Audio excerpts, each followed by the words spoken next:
Hello friends, इस professor Vinod Singla. पिछले 2 lectures में हम लोगों ने जो चैप्टर शुरू किया हुआ है, जो टॉपिक शुरू किया हुआ है, उसका नाम है इशू ऑफ शेयर्स।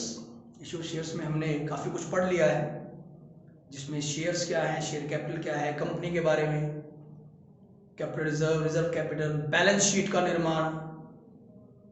अभी इसमें एक बहुत महत्वपूर्ण टॉपिक जो रहता है वो है इशू ऑफ शेयर्स, कि ये शेयर को इशू किया कैसे जाता है।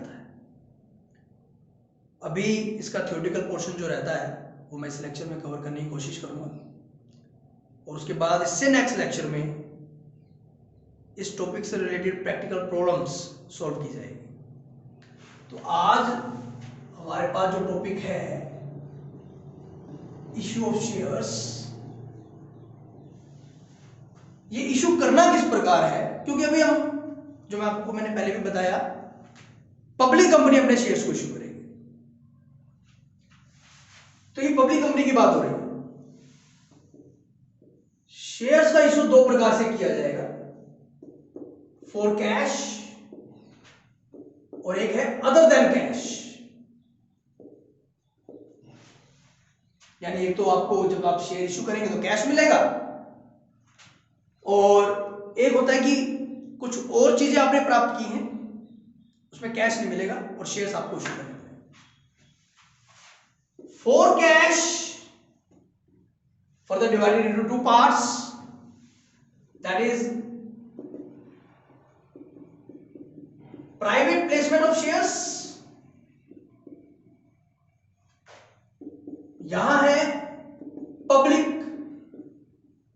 सब्सक्रिप्शन, जनता को शेयर्स इशू करना है। जैसा नाम से स्पष्ट है, प्राइवेट प्लेसमेंट। ऐसी स्थिति में जो वर्ड है प्रमोटर, जिसने कंपनी का निर्माण किया है, निर्माण में मदद की है, उन्हें लगता है कि कंपनी को जितने रुपयों की जरूरत है उन रुपयों के लिए जनता के पास जाने की जरूरत नहीं है। वो अपने निजी संबंधों से, फ्रेंड्स, रिलेटिव्स और कुछ अच्छी इंस्टीट्यूशंस लाइक LIC, UTI, ऐसी कंपनियां जितने रुपयों की जरूरत है वो अपने निजी संबंधों से प्राप्त कर सकते हैं। तो जब वो निजी संबंधों से पैसे प्राप्त करते हैं तो उन्हें जनता के पास जाने की जरूरत नहीं पड़ती। फ्रेंड्स, जब आप अपने शेयर्स किसी को भी बेचना चाहते हैं तो सामने वाले व्यक्ति को आपको पहले अपनी कंपनी के बारे में जानकारी देनी होगी। अब जानकारी हर एक व्यक्ति को इंडिविजुअली नहीं दी जा सकती। There is a word, you all know about that, prospectus. School colleges में एडमिशन लेते समय भी प्रोस्पेक्टस आप लोगों ने देखा होगा। इसमें स्कूल कॉलेज का पूरा विवरण दिया होता है। कंपनी के भी प्रोस्पेक्टस होते हैं और उसमें कंपनी के बारे में पूरी जानकारी होती है, कितने शेयर बेचने हैं, क्या कंपनी का इतिहास है, विजन क्या है, एटसेट्रा एटसेट्रा। लेकिन क्योंकि हम जनता के पास नहीं जा रहे हैं तो प्रोस्पेक्टस की आवश्यकता नहीं है। No need of prospectus. परंतु इन लोगों को जानकारी तो देनी पड़ेगी। तो ऐसी स्थिति में प्रोस्पेक्टस के स्थान पर एक स्टेटमेंट बनाई जाती है, statement in lieu of prospectus. Prospectus की जगह एक विवरण, एक स्टेटमेंट। इस स्टेटमेंट में कंपनी के बारे में काफी कुछ लिखा होता है और उसके ऊपर सिग्नेचर्स होते हैं अथोराइज्ड पर्सन के।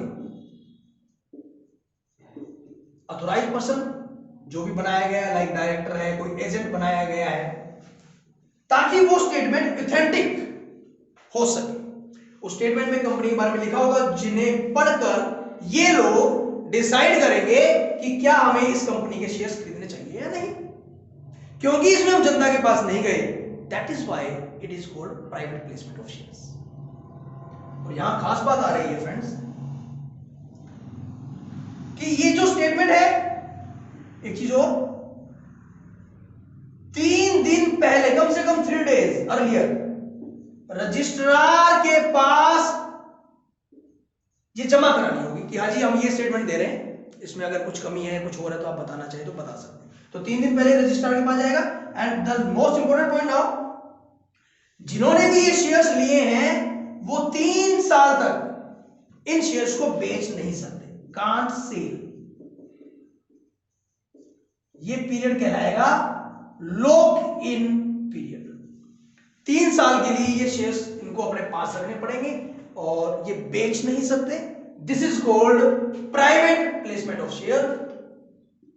कंपनीज एक्ट 2013 सेक्शन 42 आपको ये परमिशन देता है कि आप प्राइवेटली जाकर भी बिना पब्लिक के पास गए अपने संबंधों से, अपने दोस्तों को, रिश्तेदारों को, कुछ फर्मों को, कुछ इंस्टीट्यूशंस को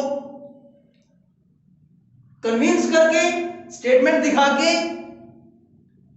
उनको वो शेयर्स बेच सकते हो। This is called private placement of share. इसी चीज को हम थोड़ा सा और आगे बढ़ाएंगे। इसी में 2 टॉपिक और हैं आपके पास छोटे छोटे से, जिसमें पहला जो नाम है वो है स्वीट इक्विटी शेयर्स। स्पेलिंग में this is sweat equity shares.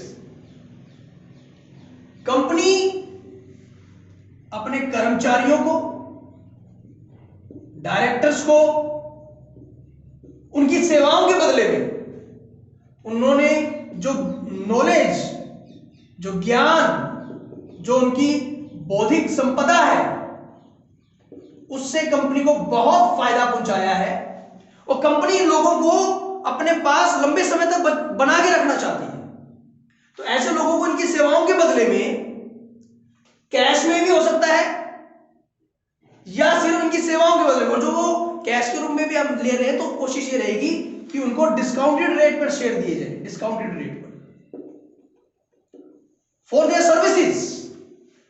Company जब अपने एम्प्लॉइज और डायरेक्टर्स को उनकी सेवाओं के बदले में शेयर्स देती हैं, they are known as sweat equity share.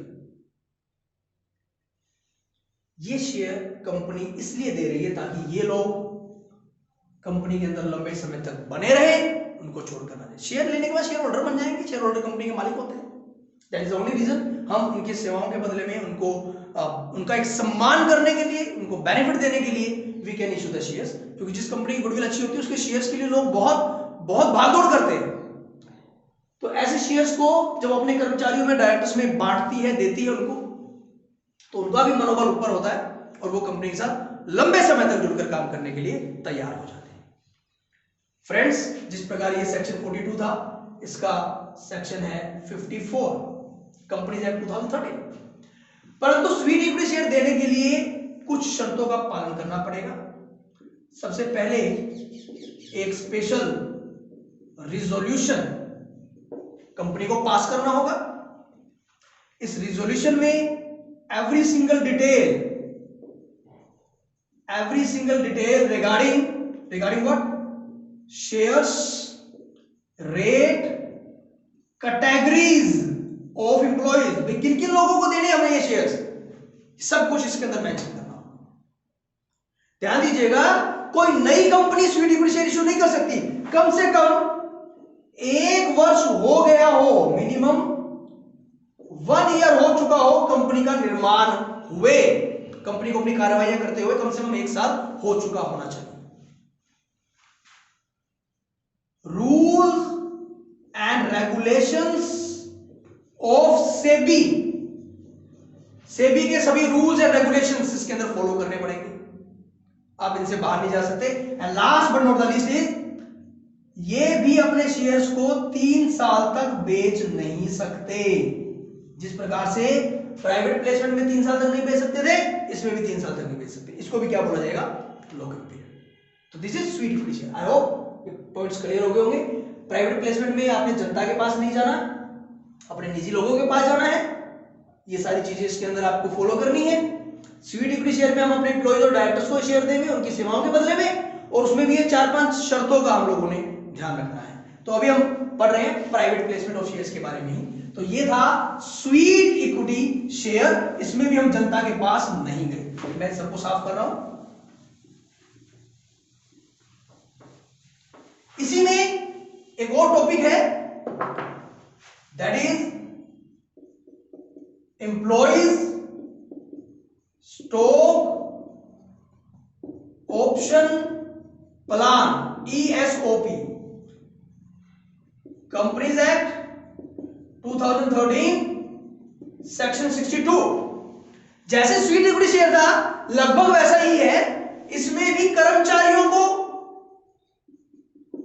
Directors को सेवाओं के बदले नहीं, लेकिन यहां सेवाओं के बदले नहीं, उनको कंपनी के साथ जुड़ाव महसूस कराने के लिए, ताकि वो लंबे समय तक कंपनी में बने रहें, उनको भविष्य में किसी फिक्स डेट पर,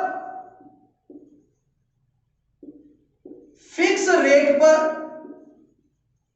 जो कि लेस देन होगा मार्केट प्राइस से, यानी ये डिस्काउंट हो गया, शेयर्स देने का ऑफर दिया गया है कि ये लोग भविष्य में किसी निश्चित तिथि पर, निश्चित रेट पर, यानी जो भी मार्केट प्राइस होगा उससे कम, वो कितना कम होगा वो शर्तों में लिखा होगा, 10%, 20% शेयर्स ऑफर किए गए हैं, ताकि ये लोग जब इन शेयर्स को खरीदे तो शेयर होल्डर बने और कंपनी के अंदर अपना जुड़ाव महसूस करें, कर्मचारी बनकर नहीं, मालिक बनकर। इसका क्या फायदा होगा फ्रेंड्स?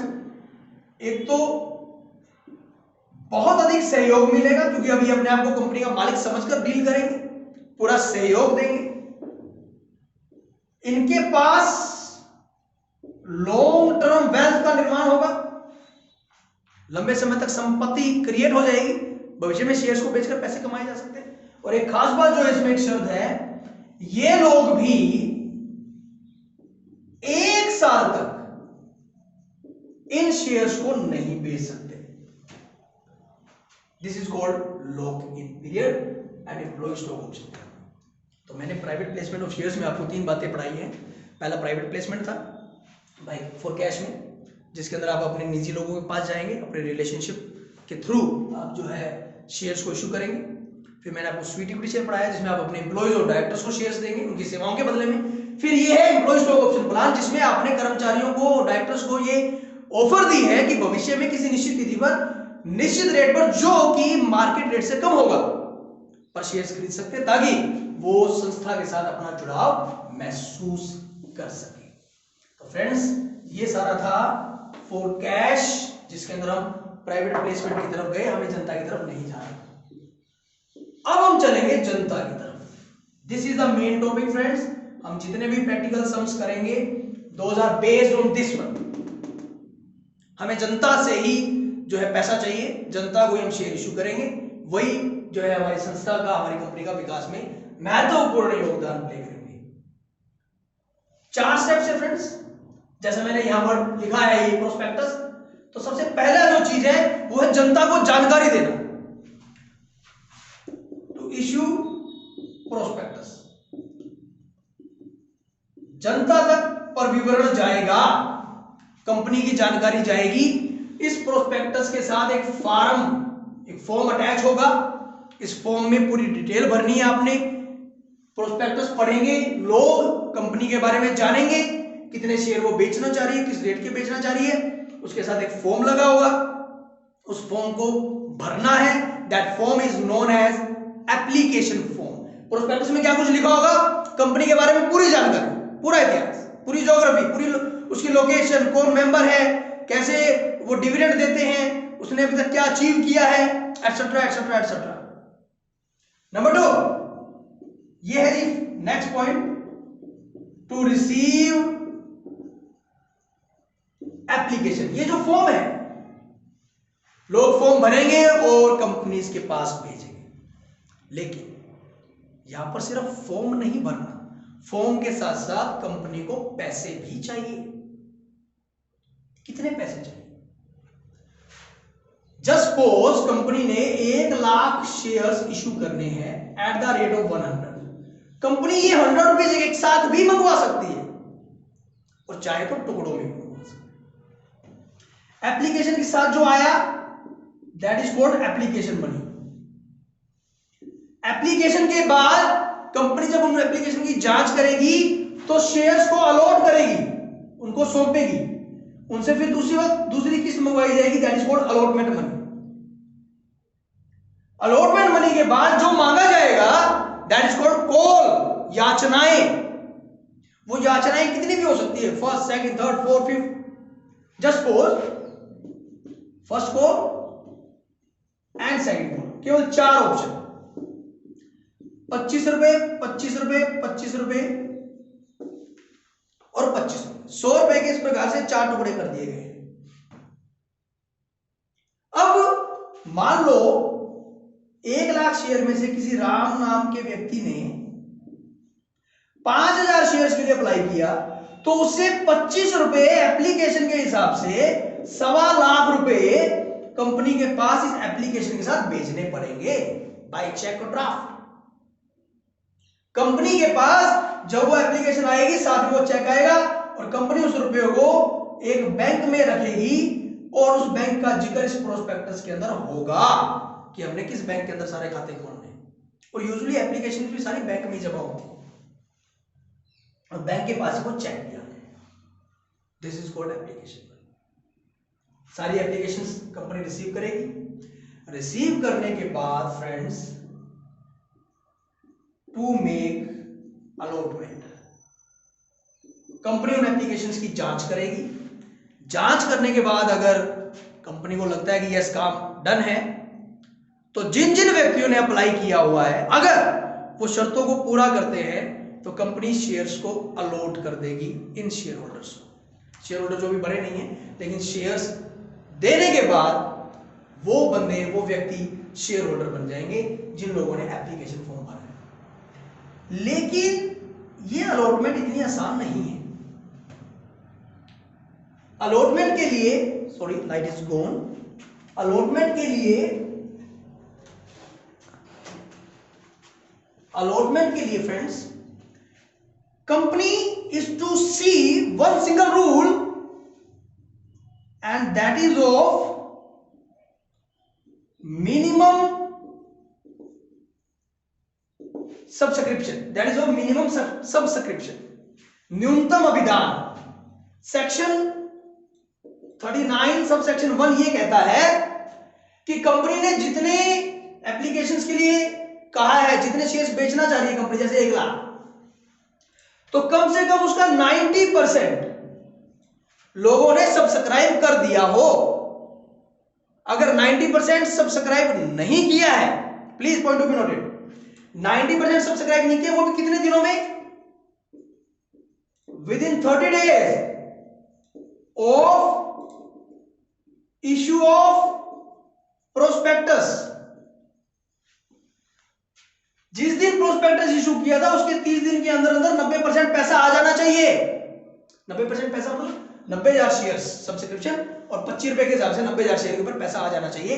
अगर नहीं आता है 30 दिन में, तो नेक्स्ट 15 डेज में कंपनी को सारे रुपए वापस करने पड़ेंगे। सारे मतलब मान लो 90% की बजाय 85% आया है, तो कंपनी शेयर अलॉट नहीं करेगी, बल्कि 85% पैसा जो आ चुका है वो नेक्स्ट 15 दिन में वापस करना पड़ेंगे, रिटर्न। जस्ट सपोज कि 15 दिन में पैसे वापस नहीं कर पाई, तो जो भी लेट ड्यूरेशन होगा, जितने दिन आप लेट करोगे, उस पे 15% एनुअल इंटरेस्ट देरी के लिए कंपनी को पे करना होगा। This is called minimum subscription. I hope point is quite clear to all friends. इस ये जो वर्ड आया मिनिमम सब्सक्रिप्शन, कंपनी क्या करने वाली है इस मिनिमम सब्सक्रिप्शन का? कंपनी ने जब अपना निर्माण किया तो कुछ संपत्तियों को खरीदा, परचेजिंग की होगी, परचेज के लिए कोई लोन लिया होगा, या वर्किंग कैपिटल चाहिए अभी हाथ में काम करने के लिए, या कोई भी अदर एक्टिविटी जिसके लिए पैसों की जरूरत है। इन इन चारों चीजों के लिए, पांचों और भी कई काम हो सकते हैं, मिनिमम सब्सक्रिप्शन का यूज होगा। आपने चाहे संपत्तियां परचेज की है या कुछ भी व्हाटएवर, उन सब के भुगतान के लिए इस मिनिमम सब्सक्रिप्शन को यूज किया जाएगा। मैं अभी थोड़ा बोर्ड साफ कर रहा हूं। हम अभी थर्ड पॉइंट पे हैं, मेक अलॉटमेंट। अलॉटमेंट हम तब करेंगे जब 90% एप्लीकेशन आ जाएगी, वो भी 30 दिन के अंदर अंदर। और जो पैसा आएगा हम उसको जो है यूज करेंगे अपनी रिक्वायरमेंट के हिसाब से। और रिक्वायरमेंट मैंने आपको बताई है अभी कि हमारे पास क्या क्या रिक्वायरमेंट है। फ्रेंड्स, इसी प्रकार जरूरी नहीं है कि 90% ही एप्लीकेशन आए, ज्यादा भी आ सकती है। That is called over subscription. 1 lakh share company बेचना चाहती थी और जस्ट सपोज की 1.5 लाख की एप्लीकेशन आ गई, तो अब इनको प्रोपोर्शनेटली शेयर्स दे दिए जाएंगे। जस्ट सपोज किसी ने 3000 शेयर्स के लिए अप्लाई किया था, तो 1.5 गुना हो गया। इसको हम कितने शेयर्स दे देंगे? 2000 शेयर्स देकर इसकी 3000 की एप्लीकेशन को 2000 शेयर्स दे दिए जाएंगे, 1.5 गुना हो गया। फ्रेंड्स, ऐसा भी हो सकता है कि कुछ शेयर होल्डर्स को कुछ भी ना मिले जिन्होंने अप्लाई किया था, तो ऐसे लोगों के रुपए वापस किए जाएंगे। साथ में एक लेटर उनको लिखा जाएगा जिसमें रिग्रेट होगा, उनसे जो है क्षमा मांगी जाएगी कि हम आपको अभी शेयर्स नहीं दे पाए। वी होप कि जब हम नेक्स्ट दोबारा कुछ मार्केट में शेयर्स लेकर आए तो आप फिर अप्लाई करें और हम आपको दे पाए। इस तरीके का एक रिग्रेट लेटर भी साथ में होगा।